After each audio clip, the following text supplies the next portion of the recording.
everybody, it's Dory. Welcome back to my YouTube channel. I am here to finally update you guys on life, weight loss, things I'm learning, and of course that dreaded emergency room visit and the follow-up and what they found and whether I need to have surgery. So let's start by saying welcome to my channel. If anybody is new, if you have not liked and subscribed yet, I would appreciate you guys subscribing to my journey. It definitely motivates me to be able to get more stuff out to you. I do have an egg fast recipe video that I'm about to post in the next few days, and I also am doing a meal prep video today, which I'll post probably the end of the week. And I'm making a no-carb cheese sauce. Just like queso, it is delicious, out of this world. It's delicious on, you know, if you're using the low-carb tortillas or things like that, it's phenomenal. So, for those of you who have been around a while, I thank you for coming back. I thank you for being involved in my journey, in my life, in my family. This is Shadow. This is my kitty cat. You'll probably see another one pop her head out because she's very jealous. She is about 2 years old, my Shadow girl. Actually, I think it's 3 years. Yeah, 3 years in December. And she's a good kitty. So, anyhow, so let me get to my stats. So I am Dory, I am 48 years old, and on September 12th of 2016, I had vertical sleeve gastrectomy weight loss surgery with Dr. Darren Tischler at Hartford Hospital in Hartford, Connecticut. My highest recorded weight was 350 pounds. My day of surgery weight was 300.5. I did reach my lowest weight last year, December of 2019, and that was 256.3. And did I say 256? I meant 156. If I said 2, I'm sorry. 156.3. And I'm fighting to get back there again. My ultimate goal is 150. I used to have a goal of 160, which I achieved, but then I had a slow creep up into the 170s again. But as of this morning, I'm 170.4. So barring any kind of binging today, I should be back into the 160s by tomorrow morning. I also have a new scale that I got. It measures your protein and your visceral fat and things like that. And so my visceral fat, which is the belly fat, and you guys know that's the one that's the hardest to get rid of, went down 1 point, which I'm excited. So it was 12, now it's 11. My protein's doing good, my water intake and all of that. So, I definitely can't wait to be into the 160s. I cannot wait to be back into the 150s. It's definitely taken a lot this time. I have to really be creative because my body just, you know, I think everybody's body just gets used to a certain diet or a certain style of eating, and you have to just kind of switch it up. And so yesterday, actually it was Friday night, I went to bed, and my husband is really good at letting me get sleep on the weekends as long as he doesn't have drill. And so Friday night I went to bed, and then I got up probably about 6 to wake him up to take the dog out and everything. And I fell back asleep, and I was asleep until 9:30. Now during the night I did get a migraine, so I was trying to kind of combat that. So when I woke him up, he gave me 2 Tylenol. I went back to bed. Everything was fine. Woke up at 9:30. Felt great. And then I started just getting into cleaning and the stuff that I do on Saturdays, and I wasn't hungry. And so I thought, wow, that's weird. I'm not hungry. It was like 1, 2, 3 in the afternoon. I'm like, wow, I feel like great. I don't feel hungry at all. And I had had my last meal Friday night at 5:30. And I use the Zero app when I'm intermittent fasting or long-term fasting or whatever. And so I checked on it, and I had, you know, bypassed, it was like, I don't know, 20 hours or something. I don't even know. By the time I realized it, I thought, well, if I'm not hungry, I'm not going to eat. And so I went through the night, and it was, you know, 5:30 came, and I thought, wow, 24 hours? this is a piece of cake. So I did not plan on fasting at all. So when it got to 24 hours, I'm like, now I feel energetic. And in the past, my window of like really starving is like hour 17 to 20. But then after that, I feel phenomenal. And so once it hit 5:30, I made the kids their food. I continued cleaning. I don't know, I had a lot of energy. It was crazy. And so I thought, I'm going to go to bed. And at first I thought, if I get hungry, I'll just have one meal and I'll go to bed. And that's, over 24 hours. That's a great fast, And then I wasn't hungry. And I'm thinking, wow, this is crazy. This is totally a gift from God. Like, this is a gift to just be able to do a fast and not be hungry. So I went to bed Saturday night, woke up on Sunday, wasn't hungry still. And here it is now 36 hours. And, my husband and I, my oldest daughter has a tradition. She comes over and she puts up decorations, the tree, the Christmas stuff with all the little kids, all her siblings. So she told us, hey, why don't you guys go out, have a little date wherever you want to go for a couple hours, and I'll put up the decorations and all that. And so we went, we had our date, we hung out. It was nice not being interrupted by children. So anyways, so I get home and it's like, I don't know, it was like maybe 38, 39 hours, 40 hours. And I'm thinking to myself, holy Toledo. Like 40 hours and I'm still not even hungry. Like I was definitely thinking about food, but I wasn't hungry. There was like, I was thinking and thinking and thinking, and only because I was focused on, wow, I can't even believe I'm not hungry and I'm able to fast this long. And so I thought to myself, okay, let me try and make it to 5:30. So it'll be a full 48-hour fast.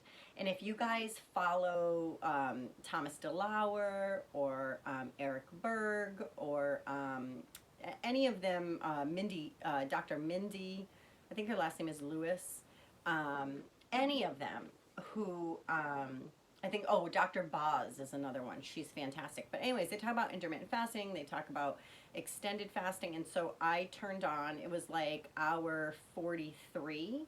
And so I had 5 more hours to go. And now I had started getting hungry. And I thought, okay, hour 43, if I make it to hour 44, hey, that's great. So, but then I turned on Tom DeLauer, and he actually just did in September a 48-hour group fast. And so he breaks it down on exactly what it's doing to your body and how it's rejuvenating and rebuilding and just all this great stuff. And of course, throughout, I'm taking my ketones and my glucose, and I had went from 0.7 up to 1.4, and then right before I broke it, I was 1.5. And I'm not taking the ketones because I'm doing a ketogenic lifestyle. I just want to make sure that my body's burning fat for energy and not muscle. And so then my glucose was super low. It was like, I mean, not super low, but it was like 74, 73, which means that I was into like this really good therapeutic GKI. And so I was fired up, and I'm thinking to myself, I really like to, I want to finish strong. That's what I kept saying. And so then I found a video, I was like on hour 46. And so I had 2 more hours, and this was when I was really, this was the toughest part for me, because, I mean, realistically, I could have stopped at 46 and still felt okay. But I know if I set my mind to something, I hate failing, and I usually don't fail. Like, I try really hard not to fail in some areas, because I know there's some times where, we have this plan and we're like, I'm going to do this, I don't know, fast or, diet or whatever it is. We have this thing and we're like, I'm going to do it for 30 days, and then you have a slip up on day 5, and then you have a slip up on day 12, and you have a slip up on day 20, and then 25 and 26, and then by the time you're trying to get to day 30, you feel like you've just failed. And in all aspects, you kind of have. I mean, you didn't do what you set out to do, but there's no need in beating ourselves up. I do want to put that disclaimer in there. But I didn't want to fail. I didn't want to not do the 48-hour because I was so close. And so it was definitely a mental mind game the last couple of hours. And so after I watched that video, I put on Dr. Mindy. Oh, maybe it's not Lewis, maybe Weiss, Dr. Mindy Weiss.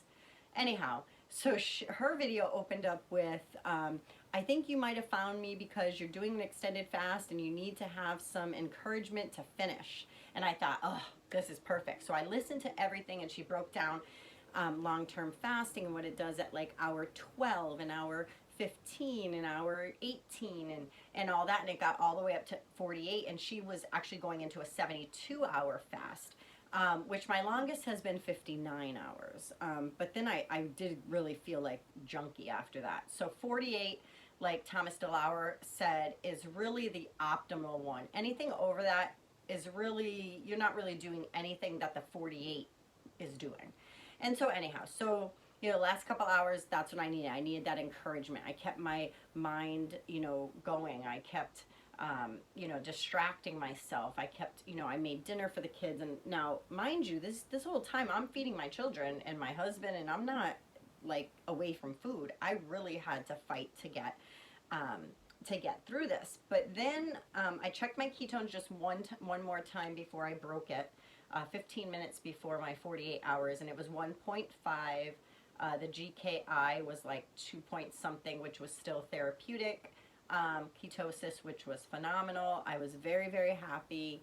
And so I broke my fast, and I broke my fast with bone broth. We had homemade beef bone broth. So I had probably about, I'd say 4 ounces of the bone broth. I sipped on it, you know, very, very slowly.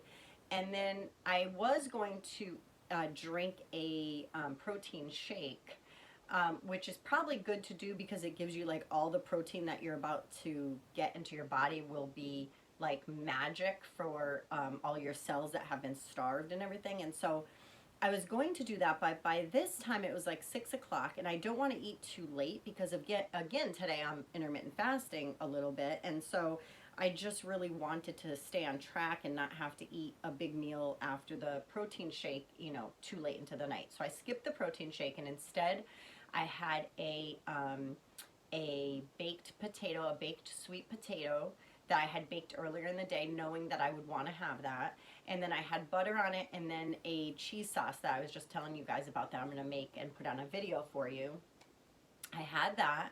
I ate almost all of it, and then my husband went on a deep sea fishing trip this past Thursday. And so this was Sunday, so he had just finished scaling and filleting the fish, and so I was able to make some sea bass. And so I had that with my sweet potato, so it was a great source of protein, and it was clean, and it was delicious. And so that's what I had, and that's all I had. So I went to bed last night. Now, the side note to all of this is that you guys know I've been having like issues with my stomach, and they're not really sure why, and if I have gas and why the gas is trapped and all this stuff. And so after I ate, I didn't feel like I ate too much, but I definitely had some gastric issues. Like I had my stomach started to hurt a little, and I think it's probably just because it was the first food that I had into my body, and it was fine, but you know, a couple hours passed, I was fine. I went to bed last night fine. Lots of energy during this fast. I have to tell you guys, I was like, you know, Speedy Gonzalez or like the Ever Ready Energy Bunny. Total, a lot of energy. I was so excited. Just that I just felt like I was given a gift just to be able to fast. I don't usually fast that long. If I can get to 30, maybe 36, then I'm good. But I found the key for me when I do set out to do a fast is to eat my dinner fairly early in the night, be done by 5:30, even done by 4:30, and then sleep and go one full day without eating, sleep again, and then get up the next morning. If I was to do, you know, such a long extended fast. But in any event, I felt great. I felt more energy than I had from fasting prior. So it was crazy. I can't even explain it. I don't even know why this happened. I do know that I am very, very happy that it did happen. Very happy that I was able to complete it. And then I woke up this morning, and I stopped eating yesterday about maybe it was 6:30. And then I ate today at 11, and I ended up I tested my ketones before eating, and I was at a 1.0. and my glucose I think was 80, and so that gave me a GKI number that is moderately in ketosis, which is great. You're not in low, you're in moderate level, which is fantastic. And then I ended up eating my husband made homemade bacon. And if you guys ever went to a Chinese restaurant like in the past and you guys got those ribs that are like red and they got like the red dye on them and they're really good, he made bacon that tastes like that. And all he did was he made the bacon, you know, he cured it and everything with erythritol, and I don't even know what else he put on it, but nothing that is in carbs or anything. And he let it cure for like, I think it was maybe 5 days, and then he cut it up, and then we have bacon. It's delicious. Oh, sorry about that. I got cut off because I got a phone call. Anyhow, so I was saying, yeah, so he made bacon, so I had some bacon. I had some sea bass that was pan-fried in coconut oil, just until it was cooked nice and flaky, delicious. That's what he caught the other day on his trip. And that was great. And so after that, I just ended up having a small truffle. It's a maple pecan truffle from Chalk Zero. 1 net carb. It's 80 calories. They are delicious. I definitely have been ordering a lot from Chalk Zero. It's just a great kind of sweet tooth treat that is small, satisfying. I love them. But anyways, I want to say that one thing, I don't know if it's with everybody who goes through this, but one thing that hinders my weight loss is when I'm snacking. The Chalk Zero, for some reason, probably because I don't snack on it a lot. I mean, I can have one daily, maybe 2, but I don't abuse it. But I do know that when I have a perfect keto bar, which I love them, I love the taste of them, I love that it has the MCT oil in it, all of that, I end up gaining. I don't know why, or I'm at a standstill. And so I probably, if I had a perfect keto bar, I could probably have 1 per week and I'd be okay. But if I have 1 every day or 1 every couple days, nope, this girl is not losing. So, like I said, my weight this morning was 170.4. So I'm hoping, I mean, I had a goal of this past weekend, being in the 160s.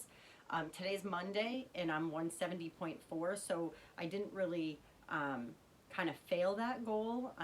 It'll probably take 2 extra days, but hopefully I'm in the 160s tomorrow. I'm planning on, this is my plan going forward, I'm having 2 meals a day, 11 o'clock and 4 o'clock. That's it. I'm intermittent fasting, 18 hours. That's all I'm going to do. I'm going to have my meals. There's no snacks in between. I'm going to be getting my water in. Those meals are going to consist of high protein, low carb, moderate fat if it's in there. I'm not really going to be looking at macros. And that's that. Let me shift now to an update about my surgery and what my gynecological office wants to do. So if you remember, I went to the emergency room for excruciating pain, which came out to be kind of gastritis / gas, maybe constipation. They really didn't see anything, and I kind of baffled them. And so what happened was they ended up doing an ultrasound and all this stuff, which is in a video that I did down. You can check in my videos. It's about the ER visit. And basically, I had a follow-up at the gynecologist, and they did another internal and external ultrasound. And she let me know that a team of radiologists had viewed my scan, and the cyst that's on my left ovary, they have a consensus that they said it will go away on its own. It should remedy itself. The fluid that is in my fallopian tube on my right side is still there, but it's not posing a problem, and there's no infection or anything. So if I don't have fever, chills, and excruciating pain in my lower stomach, then I'll be okay, and there's no surgery needed. They will give me an ultrasound about every 3 months. They're going to schedule one, and I'm going to go to it to do it every 3 months just to check on both of those things. But I'm happy there's no surgery. I don't want any more surgery. The only other surgery I want is if I'm getting plastic surgery for my skin removal. And so that was good. And then I also had a follow-up appointment with my primary care physician, which I have yearly. And she put me on omeprazole, I believe it's called. I can't even say it. And that is like an antacid. And so I take one, it's a 24-hour pill. I take one every day for 2 weeks. And she wants to see if that helps with my discomfort in my top of my belly, which we're not sure if it's gas or whatever. Every day I take Gas X Extra Strength Cherry Chewables. Every day, no fail, sometimes twice a day. I take my Enzyme 7. I'm taking my Chanca Piedra. I'm taking my turmeric and curcumin. I'm taking all those things that are supposed to aid with digestion. I also have a papaya enzyme. And so anyhow, so I'm doing all of that. So she put me on that omeprazole. And then when I went in, I had a head cold. So because, let's see, it was last Tuesday was my appointment. Because I had that head cold, sometimes it turns into bronchitis. So she gave me Z-Pak antibiotics. So she told me, wait, if I need them, I need them. So I started them and I took my last one today. So I feel much better. I feel like I don't have my head cold. I feel clear and all that. And so, yeah. So that's kind of the update. No surgery, which is fantastic. Weight loss, I'm doing the 18 hours intermittent fasting.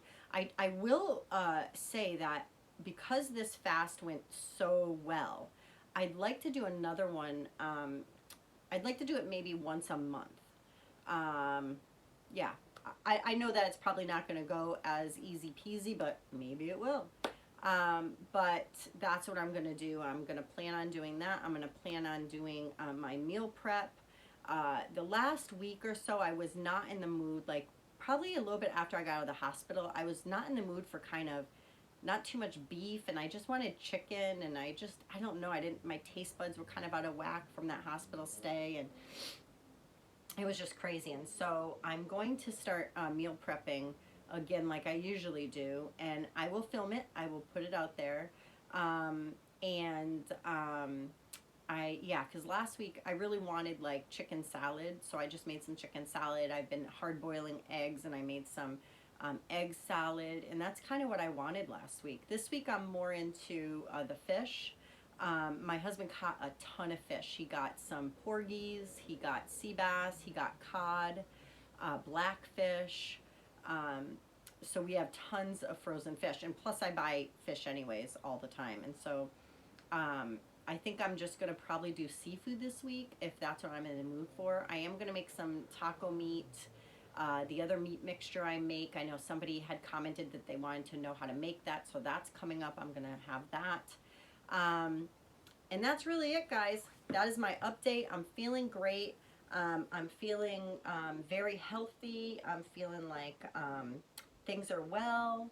And yeah, exciting. I'm hopefully going to be back in the 160s. I'm sure you'll see it on my Instagram, and then you'll see it next week when I update you guys on how everything's going. But until then, thank you guys so much for being part of my journey. Again, subscribe, like, share, all that great stuff, and I'll see you the next time.